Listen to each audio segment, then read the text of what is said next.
Esto es 6 días con el Quijote y Carolina Sanín. Yo soy Carolina y espero que estén bien. A finales de 2025, con la Biblioteca Nacional, emprendimos un pequeño recorrido por Colombia, al tiempo que hacíamos un recorrido por el Quijote de Miguel de Cervantes, por la primera parte del Quijote, que fue publicada en 1605. Así fue como di 6 clases sobre el Quijote en 3 bibliotecas colombianas, 2 clases en cada biblioteca. Fuimos a San Agustín, en el Huila, a Yolombó, en Antioquia, y a la capital, Bogotá.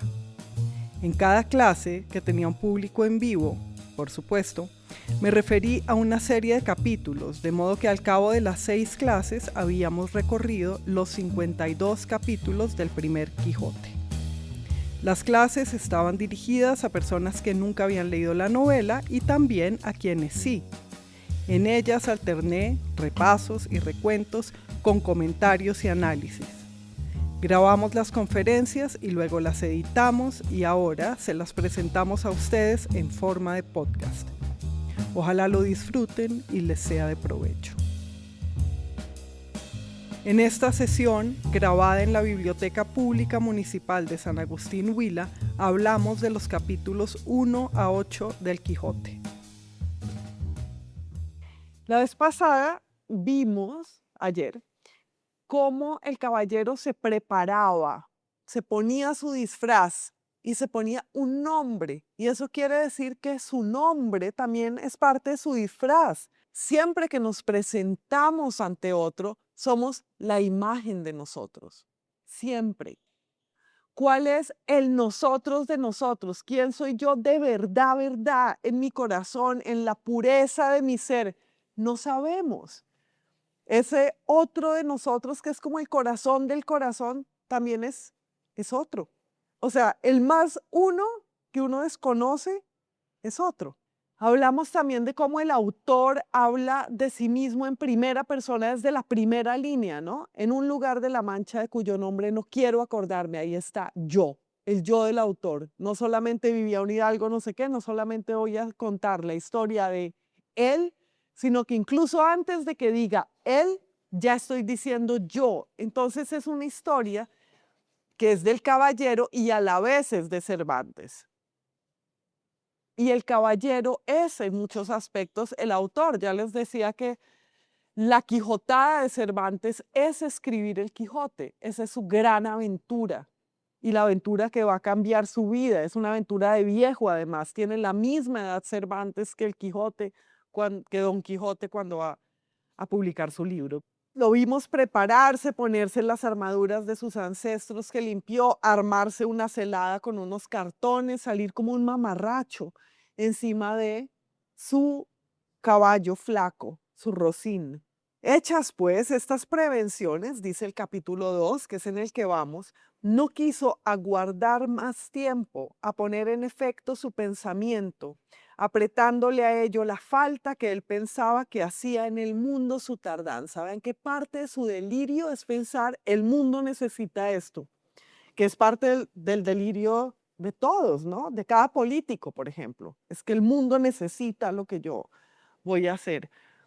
Como que la responsabilidad personal misma y el alcance de los actos de uno, la idea del alcance que tienen los actos de uno, eso también es delirante. Uno no sabe en realidad qué poca monta tengan los actos de uno. Bueno, según eran los agravios que pensaba deshacer, los tuertos que enderezar, las sinrazones que enmendar y los abusos que mejorar y las deudas que satisfacer. O sea, él quiere salir a arreglar el mundo.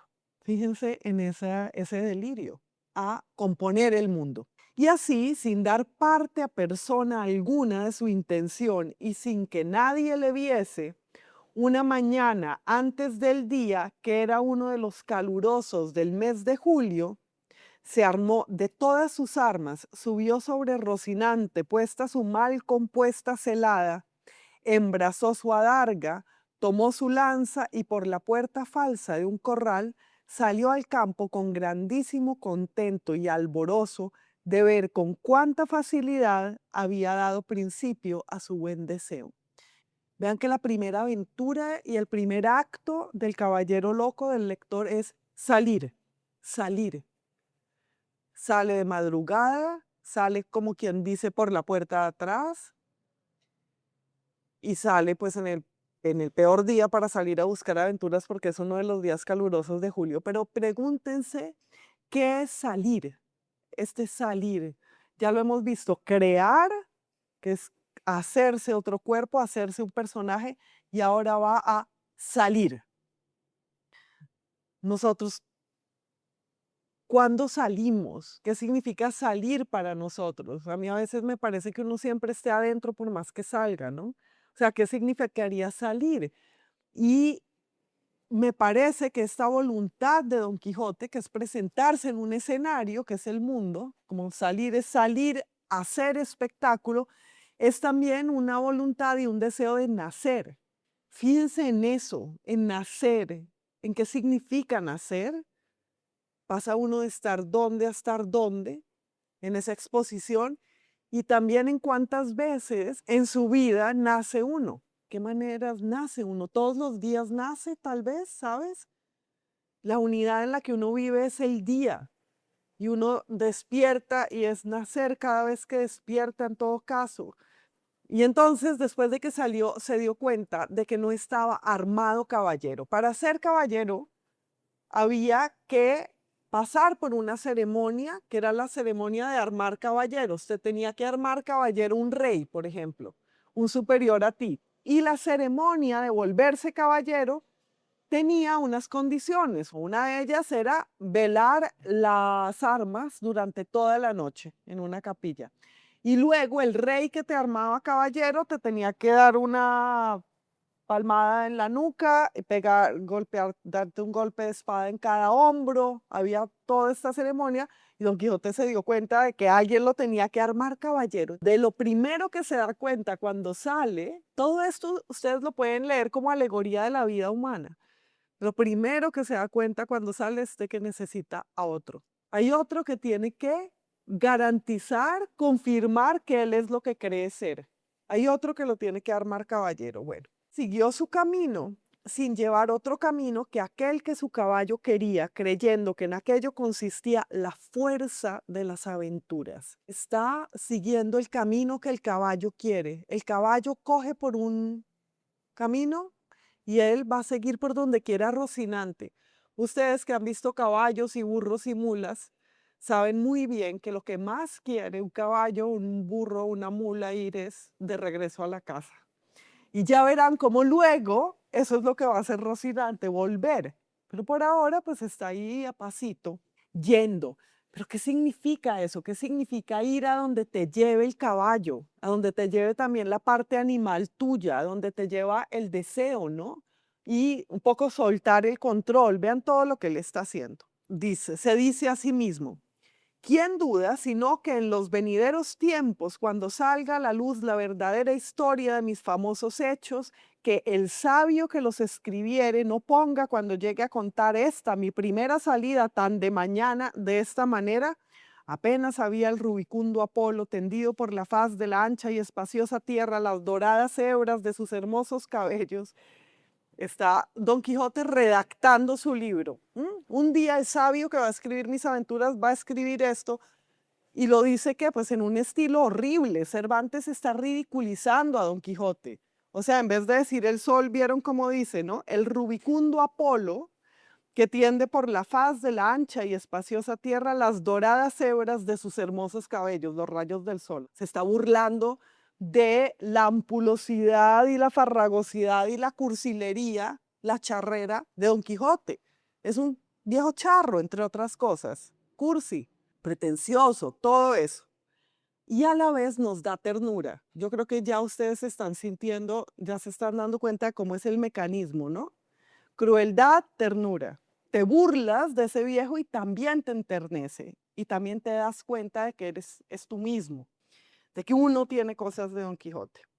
Y luego leen todo ese párrafo porque es charrísimo. Dice, cuando estaban los pintados pajarillos con sus zarpadas lenguas habían saludado con dulce y meliflua armonía la avenida de la rosada aurora, o sea, lleno de adjetivos, un estilo horrible. Está imaginándose Don Quijote que van a escribir sobre él y se está dirigiendo a su autor. Oh tú, sabio encantador, quien quiera que seas, a quien ha de tocar ser el cronista de esta peregrina historia, te ruego que no te olvides de mi buen Rocinante cuando escribas esta historia, compañero eterno mío en todos mis caminos y carreras. Además, pues, ¿cuál eterno? Y luego volvía diciendo como si verdaderamente fuera enamorado: oh princesa Dulcinea, señora de este cautivo corazón, con todos los disparates que sus libros le habían enseñado, imitando en cuanto podía el lenguaje de esos libros. Vean la locura de la imitación, ¿no? Anduvo todo el día hasta que él y su Rocín se encontraron cansados y muertos de hambre y vieron una venta. Y esta venta va a ser uno de los escenarios principales de Don Quijote. Casi que en Don Quijote hay dos escenarios: el camino y la venta. La venta es una posada del camino. Y en la puerta de la venta encontró a dos muchachas que eran dos prostitutas y de repente las vio como dos doncellas, porque todo cuanto pensaba, veía o imaginaba le parecía ser hecho y pasar al modo de lo que había leído. Y vean que así también somos nosotros. ¿Cómo se llama eso? Se llama el lente. ¿Se acuerdan que ayer les conté sobre el descubrimiento y la invención de los lentes y su relación con el descubrimiento de América? O sea, que haya un mundo lejanísimo que sin embargo puedes ver. Significa empezar a acercar las cosas por medio de las lentes también. Ustedes se dan cuenta de que toda la historia de nuestros inventos, la historia de los transportes y de las telecomunicaciones, es una historia de acercar las cosas. Piensen que ese lente que acerca también es el lente que modifica. Y como todo lo que nosotros vemos, lo vemos a través de un lente. El lente es nuestra educación, el lente es nuestra cultura, nuestra lengua. Y Don Quijote tiene un lente que son los libros que ha leído. Es simplemente eso, no es un misterio esa tal locura. Y entonces ve a unas prostitutas en la puerta de la posada y como ha leído que en los castillos hay unas damas, él dice damas castillo. Y entonces se le representó que eso era un castillo con sus 4 torres y chapiteles de luciente plata, sin faltarle su puente levadiza y su honda cava, con todos aquellos adherentes que semejantes castillos se pintan. Y fue llegando, a poco trecho de ella, detuvo las riendas a Rocinante, esperando que algún enano se pusiese entre las almenas a dar señal con una trompeta de que llegaba el caballero andante. Y esto es una choza, y él lo ve como castillo. Bueno, pasa un porquero, no sé qué, y luego lo ven venir estas muchachas y lo ven de esa manera armado, con esa visera de cartón, y él se descubre el rostro y ellas primero les da muchísimo miedo. Pues imagínense, o sea, esto es un aparato ahí que aparece encima de un caballo, les da miedo y él les dice: non fuyan las vuestras mercedes, ni teman desaguisado alguno, que a la orden de caballería que profeso non toca ni atañe a facerle a ninguno. Él está hablando antiguo, está hablando como hablan sus libros, ¿me entiendes? No, así no está hablando el resto del tiempo, pero como se está dirigiendo a unas damas, ya se metió en su libro y está hablando como a un antiguo y ellas menos lo entienden, pero ya les parece ridículo y enseguida se mueren de la risa. Vean cómo la primera reacción es miedo y luego risa.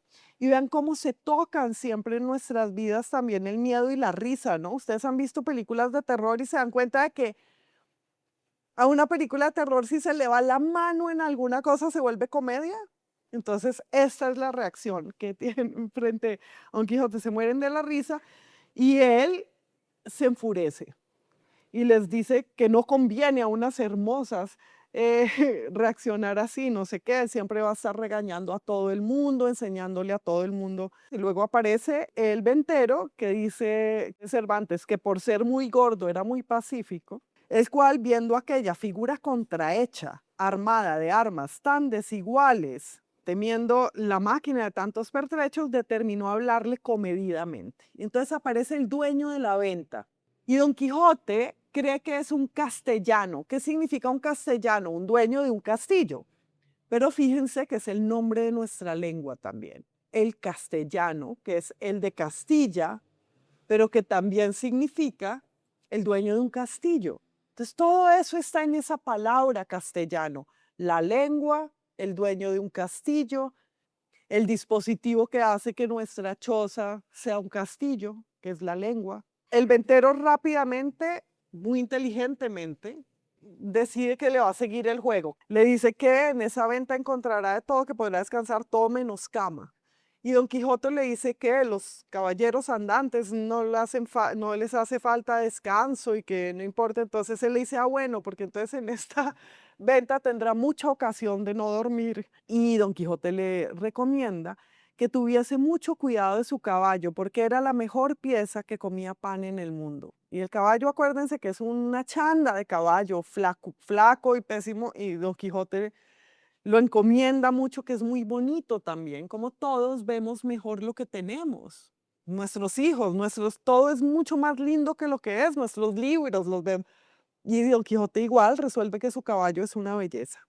Le ponen la mesa para que coma algo, le traen una porción de mal remojado y peor cocido bacalao y un pan tan negro y mugriento como sus armas. Y esa es una de las imágenes que a mí más me gustan del Quijote, le da un pan mugriento. O sea, que puede ser más triste que un pan mugriento. Nunca el pan está mugriento realmente. O sea, tiene que ser muy mala esta venta para que le den un pan mugriento.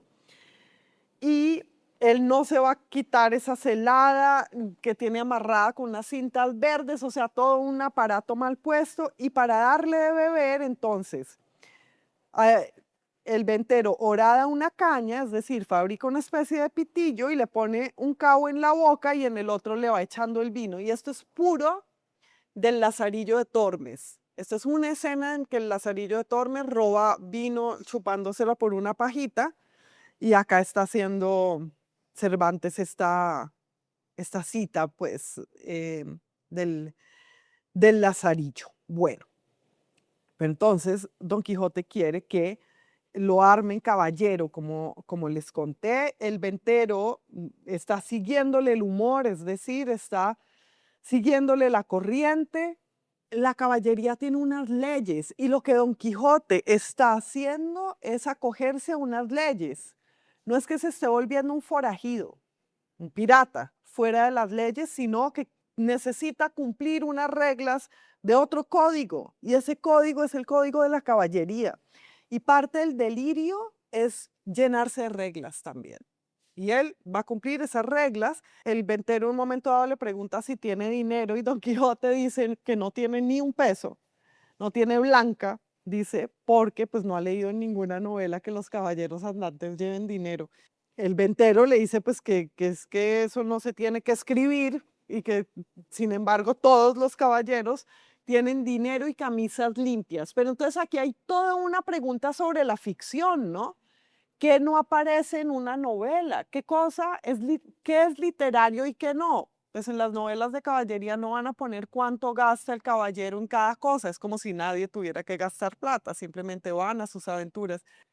Estamos como en las puertas de un realismo, de una literatura que nos está proponiendo, pues hablemos de que la gente tiene hambre, como en la picaresca, consigue pan y el pan está cochino, necesita plata. Y Don Quijote ni se le había ocurrido que para ser caballero andante tenía que llevar plata ni camisas. Y este es un episodio de mucha ternura, porque el ventero le empieza a enseñar a Don Quijote de caballería y le dice, no, no, sí hay que tener plata y hay que tener camisas. Y los caballeros, de hecho, llevan una maletica disimulada, pero llevan una maletica en la que tienen además unos bálsamos para curarse las heridas. Vean cómo de repente le está, de alguna forma, el ventero dándole consejos a Don Quijote. Bueno, y se metió en su historia. Uno se puede meter en la locura de otro, ¿no? Solo con quererlo, se mete en la locura de otro y en eso está Don Quijote. Entonces Don Quijote va a velar las armas y el ventero le dice, es que aquí la capilla la tenemos demolida porque la vamos a reconstruir, pues ahí no hay ninguna capilla, pero puede velar las armas en el corral. Y entonces Don Quijote va a pasar toda la noche ahí cuidando sus armas en el corral y se vuelve un espectáculo. Lo van a mirar las chicas que están ahí y el ventero que está ahí, lo van a mirar velar las armas. También el teatro en la época se hacía en corrales, no corrales de ganado, pero se llamaban corrales, estos teatros barrocos.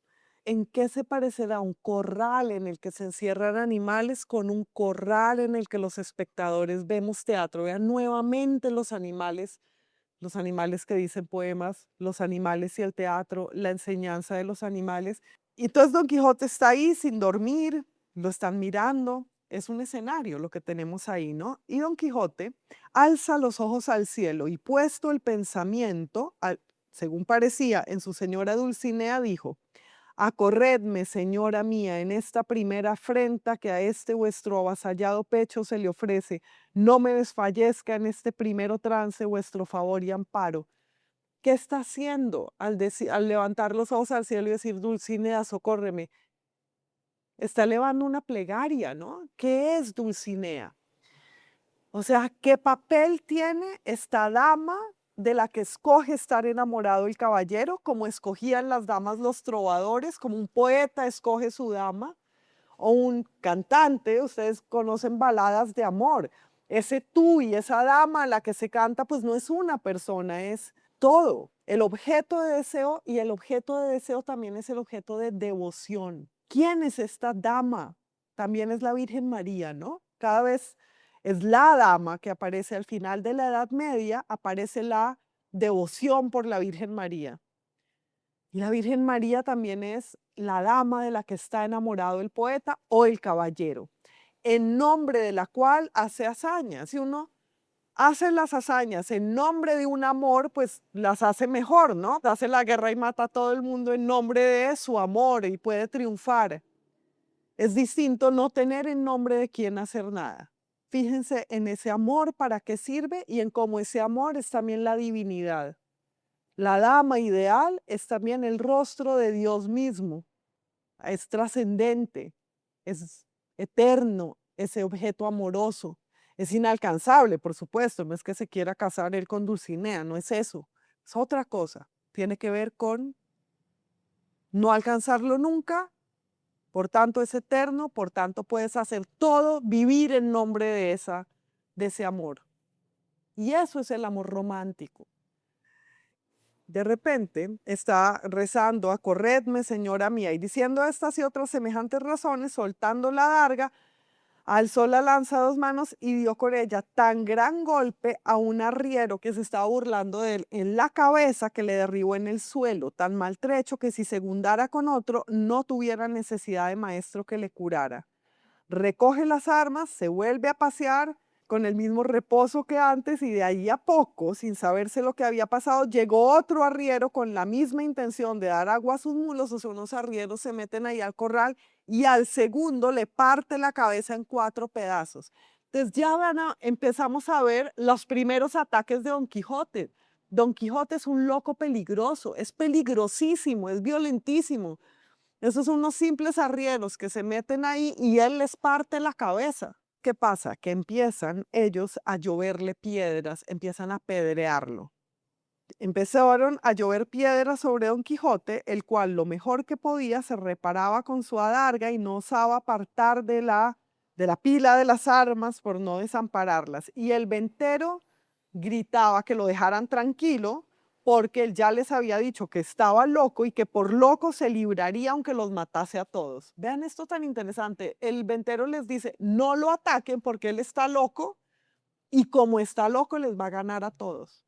Vean esa fuerza de la locura, ¿no? Como tienen su fantasía esto, esa misma fantasía le da poder en la realidad. Y eso el ventero lo sabe y les dice que lo dejen tranquilos, y finalmente a ellos les da muchísimo miedo y les permite que retiren a los heridos. Este corral, que ha sido escenario, ha empezado haciendo el papel de capilla, luego ha sido escenario, se vuelve campo de batalla. Luego el ventero supuestamente tiene que sacar un misal para decir unas oraciones. Bueno, el único libro que tiene es un libro en el que lleva cuentas. Lee en ese supuesto libro como si leyera una devota oración. para que se termine la ceremonia de las armas, en que hay un libro que hace el papel de otro libro. También, todo el mundo puede hacer el papel de otro. El ventero saca su libro de hacer cuentas y empieza a leerlo con solemnidad como si leyera oraciones, y lo que no está leyendo nada. Todo es falso, todo está en el lugar de otra cosa. Ser falso también es verdad. Y dice Cervantes, hechas pues de galope y aprisa las hasta allí nunca vistas ceremonias, no vio la hora Don Quijote de verse a caballo y salir buscando las aventuras, y ensillando luego a Rocinante subió en él, y abrazando a su huésped le dijo cosas tan extrañas, agradeciéndole la merced de haberle armado caballero, que no es posible acertar a referirlas. Y esta es una cosa muy chistosa que tiene Cervantes, pues que no va a decir todo y le da pereza, entonces dice, no, fueron tan extrañas que no las voy a contar y ya pasemos adelante. Y se va Don Quijote y pasamos a un nuevo capítulo. A la hora del alba, Don Quijote sale de la venta. Vean cómo es otro día y otro día que empieza al alba. Y vamos a ver esta cosa del día una y otra vez, que amanece el día y Don Quijote recorre todo el día. Y acuérdense de cómo la unidad en la que vivimos los seres humanos, bueno, no los seres humanos, todas las cosas vivas, vivimos en el día. Del día no podemos salir. El día es nuestra casa, es el día. Y Don Quijote nuevamente se dispone a ir hacia donde Rocinante quiera, lo dice así Cervantes. Sería la hora del alba cuando Don Quijote salió de la venta tan contento, tan gallardo, tan alborozado por verse ya armado caballero, que el gozo le reventaba por las cinchas del caballo. Mas viniéndole a la memoria los consejos de su huésped acerca de las prevenciones tan necesarias que había de llevar consigo, en especial la de los dineros y las camisas, determinó volver a su casa y acomodarse de todo y de un escudero. Con ese pensamiento guió a Rocinante hacia su aldea, el cual, casi conociendo la querencia, con tanta gana comenzó a caminar que parecía que no ponía los pies en el suelo. O sea, Rocinante se fue a toda, que es un personaje de sus libros. Resulta que, estando en camino de su casa, Don Quijote oye unos quejidos y unos gritos y de repente se asoma, dice, uy, esta debe ser una aventura donde yo pueda cumplir los designios de mi profesión, y ve lo siguiente: atada a una encina y una yegua, y atado a otra encina, que es un árbol, hay un muchacho desnudo de medio cuerpo para arriba, y hay un hombre que le está dando con una pretina, con una correa, muchos azotes. Están azotando a un muchacho. Y el muchacho está diciendo, no lo voy a volver a hacer, yo no lo voy a volver a hacer. Y Don Quijote entonces se aparece, porque se acuerdan que él va a socorrer a todos los que lo necesiten. Y entonces regaña al hombre que le está pegando al muchacho y le dice, descortés caballero, mal parece tomaros con quien no se puede defender. Tomad vuestra lanza. Y el otro ve venir a Don Quijote lleno de armas, le da miedo y le dice, este al que estoy pegando es mi criado. Y es tan descuidado que cada día me falta una oveja de la manada que tiene que cuidar. Y no sé si es descuido o bellaquería, o sea, no sé si me las está robando, si las deja ir, pero en todo caso lo estoy castigando por eso. Y el muchacho le ha dicho a Don Quijote que lo que él quiere es no pagarme mi sueldo. Y el labrador le dice, y miente, porque no es eso. Y Don Quijote le dice, miente delante de mí, ruin villano, no miente, págale enseguida su sueldo, no sé qué, y desátalo enseguida. Entonces el labrador luego lo desata. Don Quijote le pregunta al niño cuánto le debe y el niño dice pues una suma súper grande, y el labrador, no, no es tanto, porque yo además le compré unos zapatos y lo hice atender de un médico. Y Don Quijote le dice, bueno, pues los zapatos están descontados porque tú mismo le rompiste el cuero de la piel, entonces no los descuentes.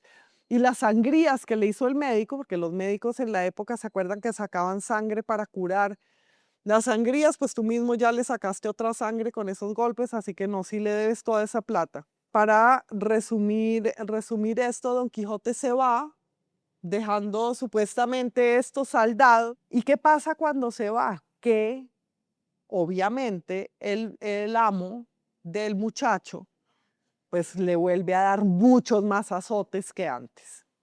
Entonces Don Quijote no ha hecho ningún bien, solo ha hecho bien para su conciencia. Y mucho más adelante en la novela, en algo que no leeremos hoy, Don Quijote se vuelve a encontrar con Andrés y Andrés le dice, uy, no me vuelva a ayudar si me ayudó como esa vez porque pues me fue mucho peor. Entonces esto nos está planteando un problema moral súper interesante que es el de a quién y cómo hacemos el bien. No basta con la buena intención, ¿sí? De socorrer al que creemos que está en peligro. Por ahí, por hacer el bien, hacemos un mal mucho mayor o incluso le podemos hacer el bien al mal. Entonces esa pues es una aventura bastante fallida, pero él cree que le fue perfecto en su aventura y sigue el camino. Cabalgar un rato y que te salga al encuentro algo, seguir cabalgando y que te salga al encuentro algo. Y con eso también pues está proponiendo que esa es la forma de nuestra vida, ¿no? Andas un rato, te encuentras con alguien, andas un rato, te encuentras con alguien. Esa es la forma narrativa del Quijote. Luego, cuando el Quijote esté con Sancho, pues será conversar un rato, aventura, conversar un rato, aventura. Es decir, estar con el amigo, estar con el extraño, estar con el amigo, estar con el extraño. Soltó la rienda a Rocinante, dejando la voluntad del Rocín la suya, el cual siguió su primer intento, que fue el de ir de camino a su caballeriza. O sea, Rocinante sigue yendo de regreso al hogar, que fue además la primera intención de Don Quijote. El caso es que ve venir a unos mercaderes. Y Don Quijote, ¿saben qué se le ocurre hacer? Nada menos que lo siguiente. O sea, no puede dejar a nadie tranquilo. Los intercepta y les dice lo siguiente, todo el mundo se tenga, si todo el mundo no confiesa que no hay en el mundo todo doncella más hermosa que la emperatriz de la Mancha, la sin par Dulcinea del Toboso, que es muy chistoso pues porque emperatriz de la Mancha, seguida los mercaderes se dan cuenta de que está loco y le empiezan a tomar el pelo. Y le dicen lo siguiente, señor caballero, nosotros no conocemos quién sea esa buena señora. Mostrádnosla, que si ella fuere de tanta hermosura como significáis, de buena gana y sin apremio alguno, confesaremos la verdad que por vuestra parte nos es pedida. O sea, muéstranosla para que digamos si es la más hermosa del mundo. Y Don Quijote dice, si os la mostrara, ¿qué hiciérades vosotros en confesar una verdad tan notoria? La importancia está en que sin verla, lo habéis de creer, confesar, afirmar, jurar y defender. ¿Qué está pidiendo? Fe, exactamente lo que pedían los conquistadores cuando les exigían a los... ¿Se acuerdan que ayer les dije que Don Quijote de muchas maneras es un conquistador español? Está hablando de la religión. Y vean cómo está hablando tan inteligentemente estas cosas y criticando todo de su sociedad. Ya lo vimos criticar a los escritores de su época, pedantes que hacen citas. Ya lo vimos criticar a toda una clase social que es esta de los hidalgos que viven de glorias pasadas, de los linajes. Ahora está criticando también la exigencia de la fe, que se exija a otro decir que cree en lo que no cree, y no solamente a los conquistadores de las Indias, sino justamente a lo que estaban haciendo con los judíos o habían hecho ya hace tiempos, obligándolos a convertirse y a profesar la fe en Cristo. Entonces le dicen, en nombre de todos estos príncipes que aquí estamos, son simplemente unos comerciantes, ya se dieron cuenta de la locura, que porque no encarguemos nuestras conciencias confesando una cosa por nosotros jamás vista. Entonces vean eso, si confesamos algo que no hemos visto, vamos a estar cargando nuestra conciencia, está defendiendo pues la evidencia y la razón contra la fe. Y más siendo tan en perjuicio de las emperatrices y reinas de la Alcarria y Extremadura, que son otras regiones de España. O sea, no podemos decir eso porque ¿qué va a pasar con las emperatrices de otros pueblos? ¿Saben? Todo es en chiste. Muéstrenos un retrato de esa señora, aunque sea de tamaño como un grano de trigo. ¿Qué van a ver en un grano de trigo? Aunque sea en un grano de trigo, tiene que estar ese retrato para que nosotros digamos. Pero más chistoso todavía, le dicen, aunque el retrato del tamaño de un grano de trigo, vean el absurdo, nos muestre que es tuerta de un ojo y que del otro le emana vermellón y piedra azufre. Nosotros por complacerlo, diremos todo lo que usted quiera. Aunque nos parezca horrible y le salga pus de un ojo y el otro no lo tenga, vamos a decir que es hermosa, pero tenemos que ver el retrato. Y estar hablando sobre la representación. No importa lo que veamos representado, si vemos una representación de la existencia, podemos decir cualquier cosa de lo existente, pero si no, no sabemos que existe y no podemos decir nada. Obviamente, ¿qué creen que pasa? Pues Don Quijote se pone furioso, no le emana nada, canalla infame, dice, sino ámbar y algalia entre algodones, que es muy gracioso porque en vez de decir, pues tiene unos ojos hermosos, dice, no le emana pus, sino que le emana ámbar, que también sería monstruoso, ¿no? Está lleno de disparates. Bien. Y no es tuerta ni corcovada, sino más derecha que un uso de Guadarrama. Además, el otro no había dicho que fuera corcovada y él mismo dijo, y no es corcovada, porque no había dicho, no había dicho que fuera corcovada, no. Pero vosotros pagaréis la grande blasfemia que habéis dicho contra tamaña beldad como es la de mi señora. Blasfemia, dice. ¿Qué es la blasfemia? Pues atacar cosas sacras. Entonces ya ven cómo Dulcinea es una deidad, es la religión, es la fe.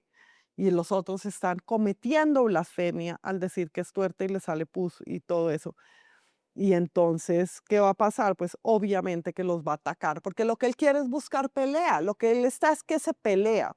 Entonces vean también cuál es esa tesitura de Don Quijote. Don Quijote quiere atacar y quiere que lo ataquen. Esas ganas de que lo hieran. Fíjense cómo en el gran deseo y en el gran amor está siempre el deseo también de la autodestrucción.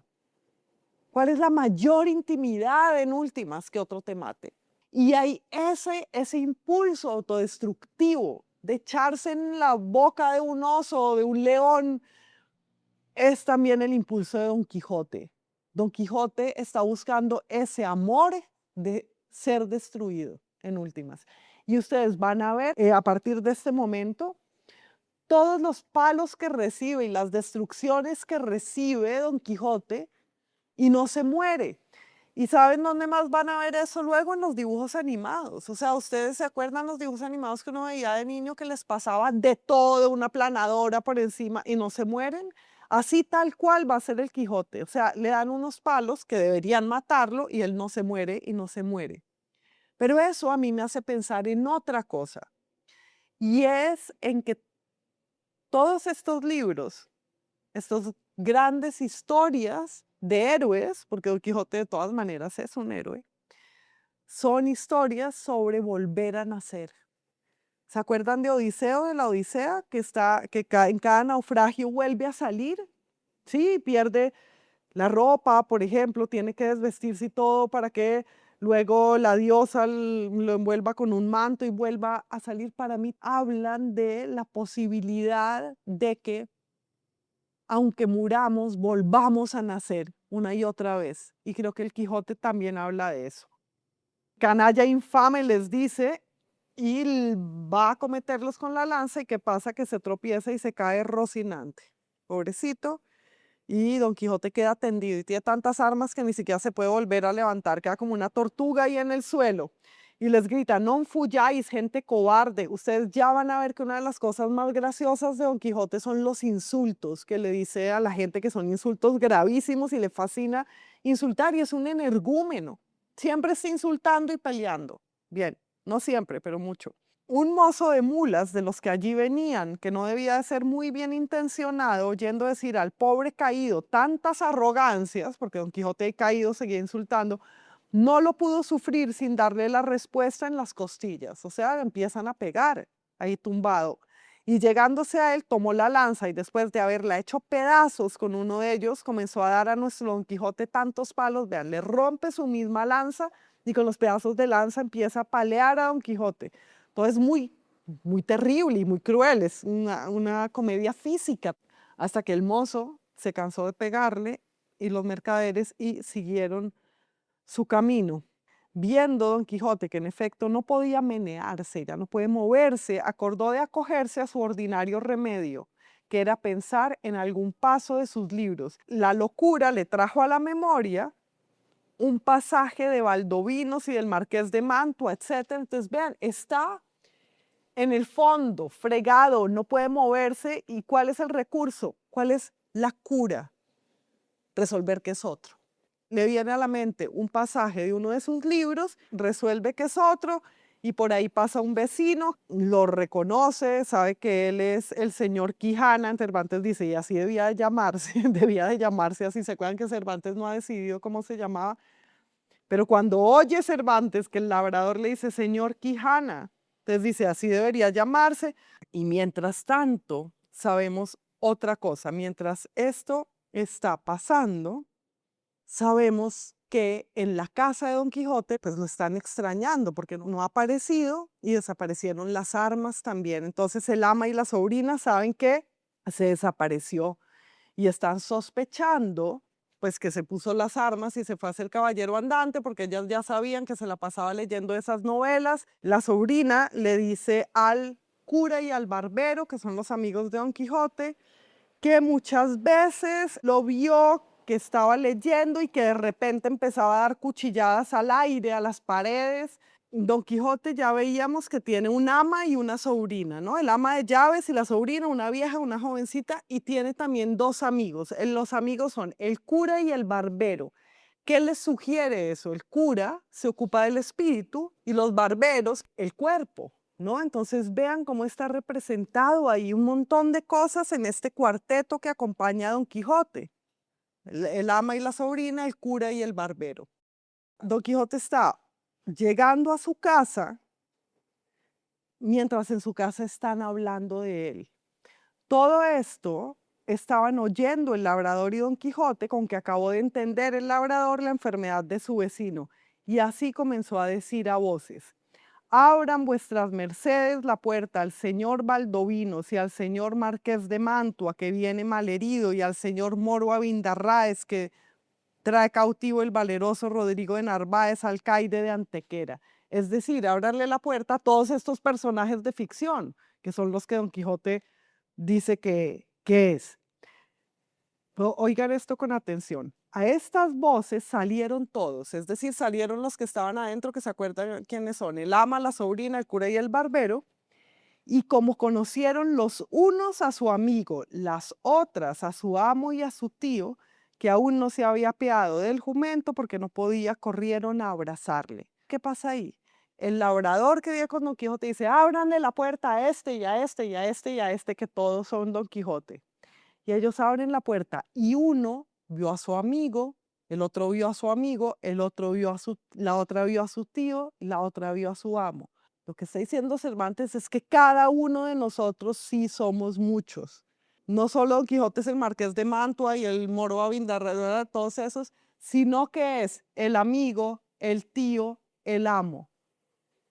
Está afirmando la multiplicidad de cada uno de nosotros. Nadie es una persona, somos distintos personajes según para quién. Y eso es lo que está definiendo ahí Don Quijote, Cervantes. Todos tenemos una existencia teatral. Nuestra manera de existir en el mundo es esa, es ser muchos según para quién. Y entonces viene el escrutinio de la biblioteca. Don Quijote tiene esta biblioteca que lo ha vuelto loco. Y entonces el cura y el barbero van a empezar a pasar libro por libro a ver cuáles libros merecen quemarse y cuáles libros merecen salvarse, porque pues ahí hay unas basuras de libros y hay otros que de pronto no están tan mal y no enloquecen a la gente. Pero ¿qué hace con esto Cervantes? Por un lado, pues está haciendo una crítica de la Inquisición, que hacía eso también, decidía a quiénes condenar y a quiénes salvar. Pero por otro lado, es una excusa para hacer una gran crítica literaria. Va a hacer un catálogo de toda la literatura de su época y va a decir qué vale la pena y qué es una porquería y qué medio medio. No solo el cura y el barbero de repente dice, bueno, este lo podemos salvar, pero si le quitamos un montón de cosas que le sobran y no sé qué. Y es un capítulo de crítica literaria. Había más de 100 cuerpos de libros, o sea, de 100 volúmenes, pero es muy interesante que se diga cuerpos de libros, ¿no? Porque estos libros que se van a condenar y a salvar son también como gente, porque además cada uno de estos libros es la historia de un caballero, así como esto se llama El ingenioso Hidalgo, y es el ingenioso Hidalgo. O sea, ¿quién es el Quijote? Esto es el cuerpo de una persona. Una novela es una persona. Justamente esos libros que van a condenar o no también son los caballeros de los que esos libros tratan. Ven cómo cada libro es un cuerpo y además es un volumen, tiene 3 dimensiones como tiene 3 dimensiones nuestro cuerpo. Por eso estamos en una biblioteca y por eso es tan importante leer libros, no en fotos, no en una pantalla, porque estos son cuerpos de varias dimensiones, que son flacos y son gordos, que de repente vas adelantando y va siendo más gordo un lado y más flaco otro. Vean todo lo que tiene un libro, que es como nuestro cuerpo. Un libro se abre en dos siempre. ¿Qué otra cosa de nuestro cuerpo tiene una parte izquierda y una parte derecha? Nuestro corazón. En este capítulo en el que van a condenar unos libros en la hoguera y a salvar a otros, nos hace pensar en eso también, en los cuerpos quemados. Ese va a ser el proceso. Ellos van a estar agarrando libros y tirándolos por la ventana hacia el corral. Hay unos libros que salva en la versión original, pero las traducciones que los convierten en prosa le parecen una porquería y también fuera. Y empiezan a aparecer libros de amigos del cura, ¿no? Este es El cancionero de López Maldonado. También el autor de ese libro, replicó el cura, es grande amigo mío y sus versos admiran a quien los oyen y tal es la suavidad con las que los canta. Y de repente, ¿qué es ese libro que está junto a él? La Galatea de Miguel de Cervantes, dijo el barbero. Así que aparece entre el escrutinio de los libros en la biblioteca del personaje un libro del autor. Y dice el cura, muchos años ha que es grande amigo mío ese Cervantes, y sé que es más versado en desdichas que en versos. Su libro tiene algo de buena invención, propone algo y no concluye nada. Es menester esperar la segunda parte que promete. Quizá con la enmienda alcanzará del todo la misericordia que ahora se le niega. Y entre tanto que eso se ve, tenedle recluso en vuestra posada, señor compadre. O sea, vamos a ver si escribe la segunda parte que prometió y si esa parte es mejor que la primera. Vamos a darle el chance. Mientras tanto, guárdalo en tu casa. Aquella noche quemó y abrazó el ama, abrazó con ese, ¿no? Abrazó de poner en las brasas, no de poner entre los brazos.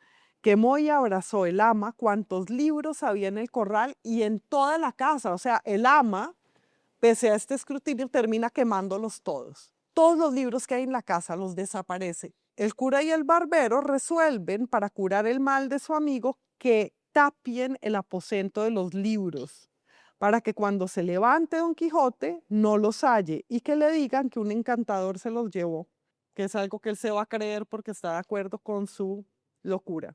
Don Quijote se despierta y pregunta por el aposento de sus libros, lo emparedaron, no hay puerta, nada, no solo quemaron la biblioteca, sino que desaparecieron el cuarto. ¿Ven esa cosa tan terrorífica? Y Don Quijote se levanta y dice, ¿dónde está mi biblioteca? Y el ama le dice que aposento ni que nada. Ya no hay aposento ni libros en esta casa porque todo se lo llevó el mismo diablo. Y la sobrina dice, no era el diablo, sino un encantador que vino sobre una nube una noche y después del día que vuestra merced aquí se partió, después de que se fue, y bajándose de una sierpe en la que venía caballero, entró en el aposento y no sé lo que hizo adentro, que al cabo de poca pieza, es decir, al cabo de un rato, salió volando por el tejado y dejó la casa llena de humo. Y cuando acordamos a mirar lo que dejaba hecho, no vimos libro ni aposento alguno. Solo se nos acuerda muy bien, a mí y al ama, que al tiempo del partirse aquel mal viejo, dijo en altas voces que por enemistad secreta que tenía el dueño de aquellos libros y aposento, dejaba hecho el daño en aquella casa que después se vería. Dijo también que se llamaba el sabio Muñatón.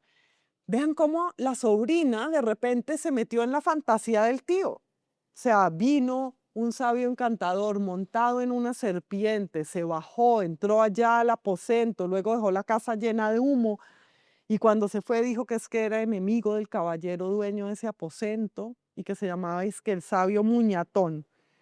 Y luego Don Quijote dice, diría Frestón. Entonces, entonces, ella dice, entonces el ama dice, sí, no sé, solo sabemos que se terminaba en on.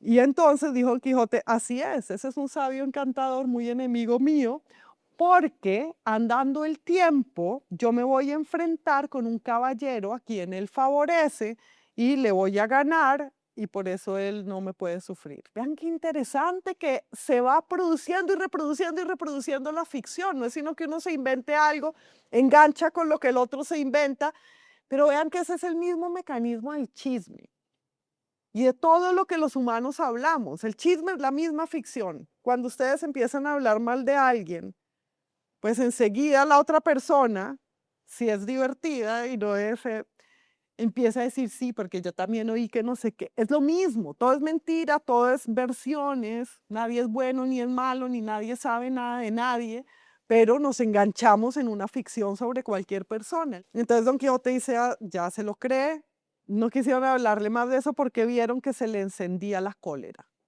Y quiero hablar un momento sobre la cólera, porque estamos conociendo a un personaje colérico.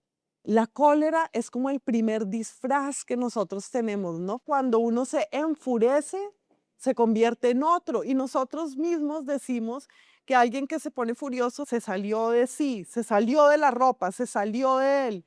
Es como una transformación y todo acto de cólera o de gran tristeza siempre tiene algo de drama.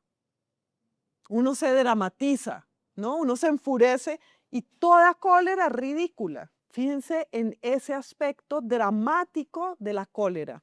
Y entonces se acuerdan que necesitaba Don Quijote, ¿no? Plata, camisas y un escudero. En este tiempo solicitó Don Quijote a un labrador vecino suyo, hombre de bien, si es que ese título se puede dar al que es pobre, dice Cervantes, pero de muy poca sal en la mollera, es decir, muy tonto. En resolución, tanto le dijo, tanto lo persuadió y le prometió que el pobre villano se determinó de salirse con él y servirle de escudero. Decíale, entre otras cosas, Don Quijote que se dispusiese a ir con él de buena gana porque tal vez le podía suceder aventura que ganase en quítame allá esas pajas, o sea, en un 2x3, alguna ínsula y le dejase a él por gobernador de ella. Con estas promesas y otras tales, Sancho Panza, que así se llamaba el labrador, dejó a su mujer y a sus hijos y se asentó por escudero de su vecino. Don Quijote agarra a un labrador de por ahí, que es medio tonto, y lo convence hasta que logra que el labrador deje a su mujer y a sus hijos y se vaya con él. Y ya luego veremos que no es tan tonto, y ya luego veremos cómo Sancho se va transformando un poco en Don Quijote y Don Quijote se va transformando un poco en Sancho, como nos pasa con los amigos y con las parejas, ¿sí? Esa imitación mutua. Pero Don Quijote le promete una ínsula. ¿Saben qué es una ínsula? Es una isla. Le promete que va a ser gobernador de una isla. Es una tierra prometida. Ahí Sancho lo sigue. Viene luego unas cosas muy graciosas. Por una parte, Don Quijote tiene que buscar dineros. Yo luego Don Quijote ordena en buscar dineros y vendiendo una cosa y empeñando otra y malbaratándolas todas, llegó a una razonable cantidad. Y entonces le encargó a Sancho que llevara unas alforjas y Sancho dijo que sí, porque él pensaba llevar un asno y a Don Quijote no le parece mucho un asno porque pues él no ha visto en ninguno de sus libros que el escudero vaya en burro, pero dice, bueno, mientras no tenemos otro caballo, luego conseguimos, entonces toca en burro. Y sin despedirse Panza de sus hijos y mujer, ni Don Quijote de su ama y sobrina, una noche se salieron del lugar sin que persona los viese. Dice, salen otra vez, salen escondidos en la noche y caminaron tanto que al amanecer se tuvieron por seguros de que no los hallarían aunque los buscasen. Se escapan de su vida a una nueva vida. ¿Se acuerdan quién más se deja a su familia? ¿Se acuerdan que Jesús les decía a los discípulos que dejen a todo el mundo y lo sigan? Vean todos estos ecos de ese deseo de una otra vida. Sancho lo deja todo, Don Quijote también, y se salen. Y aquí hay ecos de un poema, de un famoso poema de San Juan de la Cruz, que tal vez conocen, que dice: estando ya mi casa sosegada, salí sin ser notada, que es un poema sobre cómo el alma sale para finalmente reunirse con Dios. Pero es muy curioso porque las palabras son casi iguales, sin que persona los viese. Y en el poema de San Juan de la Cruz dice que persona no parecía, no sé qué.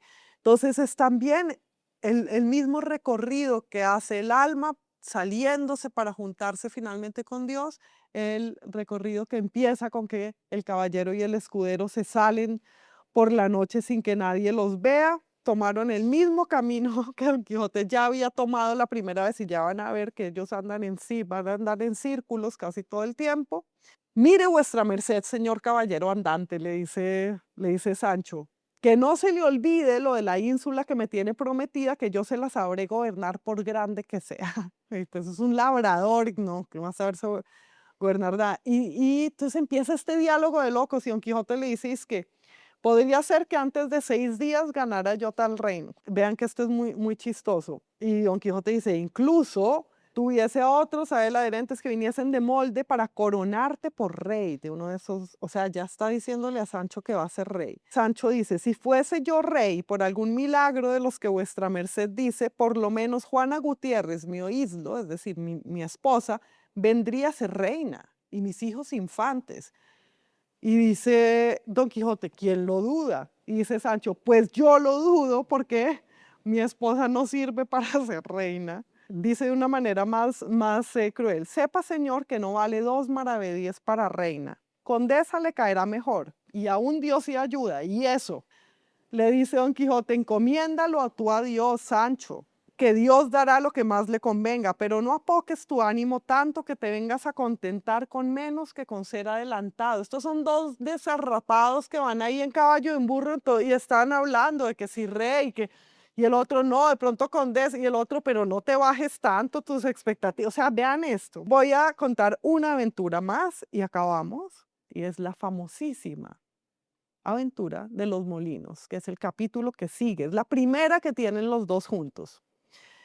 En esto descubrieron 30 o 40 molinos de viento que hay en aquel campo, y así como Don Quijote los vio, le dijo a su escudero, la aventura va guiando nuestras cosas mejor que lo que acertábamos a desear, porque ves ahí, amigo Sancho Panza, donde se descubren 30 o pocos más desaforados gigantes, con quien pienso hacer batalla y quitarles a todos las vidas, con cuyos despojos comenzaremos a enriquecer, que esta es buena guerra, y es gran servicio de Dios quitar tan mala simiente sobre la faz de la tierra. Además, vean el lenguaje de Don Quijote, o sea, re violento. Voy a matar a los 30 y vamos a exterminar esa simiente de gigantes de la faz de la tierra.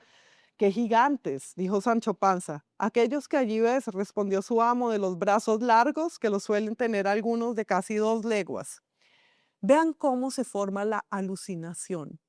La alucinación no surge de la nada, ¿no? Incluso cuando uno toma alguna droga alucinógena o algo, no es que se aparezca algo de la nada, sino que algo que está ahí se transforma en otra cosa. Vean el mecanismo de la alucinación. Pongan mucha atención a esto porque es el mismo mecanismo de la metáfora. La alucinación está en el lenguaje. ¿Cómo llaman ustedes a esas 4 columnas que sostienen a una silla? Patas. Es una metáfora. Ya hoy en día lo decimos como con su sentido propio, ¿no? Decimos las patas de la mesa, no hay otra manera de decirlo. Pero es, en principio, una metáfora, porque patas son las de los animales. Y nadie en el mundo va a decir las 4 columnas que sostienen la mesa, las cuatro varas verticales. Decimos patas, pero en eso somos iguales que Don Quijote al llamar gigantes a los molinos o molinos a los gigantes. En el lenguaje mismo está la locura de Don Quijote. Y eso es lo que nos está tratando de enseñar Cervantes. No es que Don Quijote esté loco, es que los molinos son gigantes. Y la hélice del molino son brazos y le podríamos decir los brazos del molino y nadie nos tomaría por locos, ¿no? ¿Cuáles son los brazos que están moviendo? pero el lenguaje mismo toma una cosa por otra, ese es el mecanismo de la metáfora y ese es el mecanismo básico de la literatura. Llamar a una cosa como otra, esa es la literatura. Don Quijote lo que está haciendo es viviendo en la literatura, pero vamos a seguir con lo que pasa, porque ahí no se acaba esta aventura. Entonces, Don Quijote le dice a Sancho, pues parece que no estás cursado en esto de las aventuras. Don Quijote mismo está diciendo, ya Sancho, es que tú ves molinos porque no has leído los libros. Y volvemos al comienzo de la sesión en el que hablamos del lente. Tú no tienes el lente que yo, el mismo lente que yo, está completamente consciente. Y diciendo eso, dio de espuelas a su caballo Rocinante sin atender a los gritos de su escudero Sancho, que le advertía que eran molinos de viento y no gigantes, pero él, tan puesto en que eran gigantes, no oía las voces de su escudero Sancho, ni echaba de ver lo que eran, sino que iba diciendo en voces altas, non fuyades, o sea, no huyan, non fuyades, cobardes y viles criaturas, que un solo caballero es el que os acomete. Y se levantó un poco de viento y entonces se empezaron a mover las aspas de los molinos, lo cual visto por Don Quijote dijo, pues aunque mováis más brazos que los del gigante Briareo, me lo habéis de pagar. Y en diciendo esto y encomendándose de todo corazón a su señora Dulcinea, pidiéndole que le socorriese en ese trance, embistió al primer molino que estaba delante y le dio una lanzada en el aspa y la volvió el viento con tanta furia que le hizo la lanza pedazos. Por cierto, ¿se acuerdan que ya le habían destrozado la lanza? Bueno, se me olvidó decir, o no se me olvidó, sino que no les puedo decir todo lo del libro. Luego Don Quijote agarró una rama y le puso el metal de la otra lanza, así que ya tenía una lanza ya hechiza también como todo. Y entonces le rompió la lanza. Válame Dios, dijo Sancho, ¿no le dije yo a vuestra merced que mirase bien lo que hacía, que no eran sino molinos de viento? Don Quijote dice, calla, amigo Sancho, que las cosas de la guerra más que otras están sujetas a continua mudanza, cuanto más que yo pienso, y así es verdad, que aquel sabio Frestón, que me robó el aposento y los libros, ha vuelto estos gigantes en molinos por quitarme la gloria de su vencimiento. O sea, el mismo santo, el mismo encantador que la sobrina le inventó, ese mismo acaba de transformar los gigantes en molinos por celos de que yo los venciera. ¿Qué pasa? Que se levantó Don Quijote de su molimiento. Y muchas veces se ha referido Cervantes a todos los palos que le dan a Don Quijote que lo dejan molido. ¿Qué pasa? ¿Qué hace el molino? Muele. El molino muele. ¿Qué quiere decir muele? Pues que agarra el grano, los granos de trigo y los vuelve harina. Y justo es lo que están haciéndole a Don Quijote, dándole patadas, puños, es moliéndolo. Y justo lo que hace el molino con Don Quijote es molerlo. Entonces Don Quijote, al convertir a los molinos en gigantes, se ha convertido él en trigo. Vean qué hermoso. Es esa su transformación.